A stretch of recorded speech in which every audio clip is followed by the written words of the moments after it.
Tamil Nadu CM జయలలితపై 2014లో AIADMK శ్రేణులు వేసిన poster ఇప్పుడు ఆమెను ఇరకాటంలో పెడుతున్నాయి.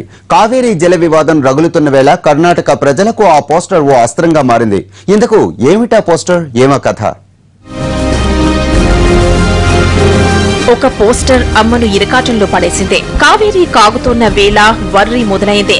2014లో ఆదాయానికి మించిన ఆస్తుల కేసులో బెంగళూరు ప్రత్యేక కోర్టు తమిళనాడు సీఎం జయలలితకు శిక్ష విధించింది.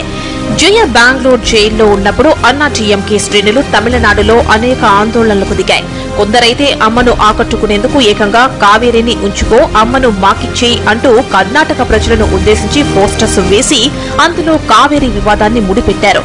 కానీ అప్పట్లో దాన్ని ఎవరూ పట్టించుకోలేదు.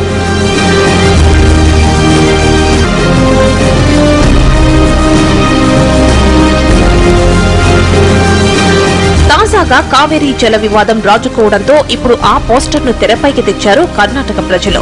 మీరు ఆశించినట్లు మీ అమ్మని ఇచ్చేశాం కదా, కావేరీని కూడా కావాలంటే ఎలా అంటూ అన్నాడీఎంకే నేతలపై సెటైర్లు వేస్తున్నారు. కర్ణాటక ప్రజలు బయటపెట్టిన ఈ పోస్టర్ తో జయ సర్కార్ చిక్కుల్లో పడింది. అప్పట్లో తమ పార్టీ శ్రేణులు వేసిన ఈ పోస్టర్ ఇలా తమనే తిరిగి టార్గెట్ చేస్తుందని అనుకోలేదంటున్నారు తమిళ తంబేలో.